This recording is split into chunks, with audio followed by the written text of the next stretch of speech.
लाख रुपया ऐसा कुछ बता। आओ छटरी के बरो ले आवे, हम तो फ्री में बता देता। 30 लाख के चैलेंज में फंस गए बागेश्वर बाबा। आर या पार के इस चैलेंज में जब बागेश्वर बाबा को सामने लाया गया तो उन्होंने कुछ ऐसा किया जिसे सुनकर आपके रोंगटे खड़े हो जाएंगे। आसाराम बापू से लेकर निर्मल बाबा तक हमारे देश ने एक से बढ़कर एक साधु बाबाओं को देखा है, लेकिन इस वक्त हर जुबान पर सिर्फ एक ही नाम है और वो है बागेश्वर बाबा का, यानी कि धीरेन्द्र कृष्ण शास्त्री का। एक ऐसा 26 साल का नौजवान जो देखने में किसी फिल्मी हीरो की तरह लगता है, लेकिन उनके कारनामे और बोलने का अंदाज बड़े बड़ों को चक्का में डाल देता है। पर फिलहाल तो दोस्तों बागेश्वर बाबा खुद चक्कर खा रहे हैं और पुलिस इनके पीछे पड़ी है। तो क्या है पूरा मामला और क्यों बागेश्वर बाबा चर्चाओं का विषय बने हुए हैं, आइए जानते हैं।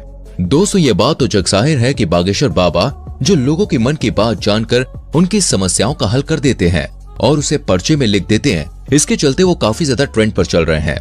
इनकी वीडियोस हर रोज वायरल होती है और लोग इन्हें सुनना देखना पसंद करते हैं। लेकिन वो कहते हैं ना, मीठा ज्यादा हो तो चींटियां लगने ही लगती हैं, और ऐसा ही कुछ हाल बागेश्वर बाबा के साथ भी है। तभी तो अलग अलग क्षेत्रों से लोग इन्हें बदनाम करने के लिए सामने आ रहे हैं कि क्या ये बाबा लोग वास्तविक हैं? कुछ इन्हें खुला चैलेंज कर रहे हैं तो कुछ इनकी विद्या पर शक कर रहे हैं, फर्जी हैं, धोखेबाज हैं। अभी एक टीवी शो के दौरान माइंड रीड करने वाली सुहानी ने कहा कि धीरेन्द्र शास्त्री अगर हमारी तरह दिमाग पढ़ते हैं तो इसमें कोई बुराई नहीं है, लेकिन इस कला को भगवान की कृपा कहकर लोगों के बीच अंधविश्वास फैलाना ये बहुत गलत है।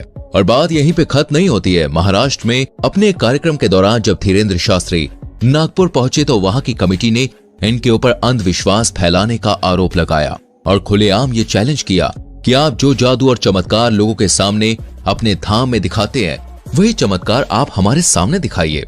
अगर आप सही हुए तो आपको हम 30 लाख रुपए देंगे।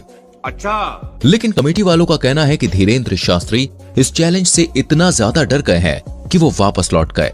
इसके बाद महाराष्ट्र की उस कमेटी के श्याम मानव ने धीरेन्द्र शास्त्री के खिलाफ पुलिस कार्रवाई की मांग की।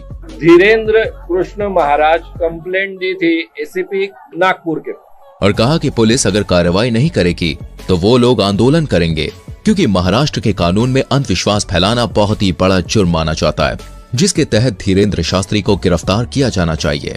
धीरे धीरे महाराष्ट्र के नागपुर से निकली ये बात पूरे भारत में फैल गई, जिसके बारे में कई सारे लोग धीरेन्द्र शास्त्री से सवाल जवाब करने लगे, जिसके जवाब में बागेश्वर धाम सरकार ने कहा है कि हम बीच में कथा छोड़कर भागे ये बोलना बंद कर दें।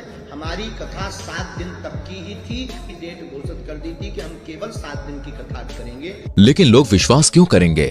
भारत में साधु महात्माओं की इज्जत का ऐसा फालूदा हुआ है कि चाहकर भी धीरेन्द्र शास्त्री पर विश्वास नहीं कर पा रहा था कोई। बड़ी बड़ी मीडिया कंपनी लगातार उनके चमत्कारों पर सवाल उठा रही थी और इन्हीं सारी चीजों से तंग आकर एक दिन बागेश्वर धाम सरकार ने सभी को अपने दरबार में बुलाया और कहा कि मैं नहीं बताऊंगा कि किसकी अर्जी लगी है। स्वयं छट जाइए, देखो नहीं तो विरोध होगा, नहीं तो ये कहेंगे तुझी किससे सेटिंग है। आप लोग खुद अपने लोगों को खड़ा करिएगा और मैं उनकी परेशानियां और उनके मन की बात पहले से ही कागज पर लिख दूंगा। और आप जिसको बहन जी लेकर आएंगे उसी का पर्चा ये निकलेगा। और जब ये चीज हुई तो हर कोई देखता रह गया। आपने अपनी समस्या बताई थी क्या? अपना नाम बताया था क्या? क्योंकि बागेश्वर धाम सरकार ने वाकई में सारी सच्चाई पहले से ही लिख रखी थी। बिल्कुल सही है, बिल्कुल सही। किसी को यहाँ बताया था? नहीं, मैंने ये सब कुछ देखने के बाद लोगों की बोलती बंद हो गई। लेकिन बागेश्वर धाम सरकार के ऊपर उठने वाले सवालों का सिलसिला अभी खत्म नहीं हुआ। इनकी कही हर एक बात को लोग विवाद बनाकर खड़ा कर देते हैं, और ये बात सच भी है।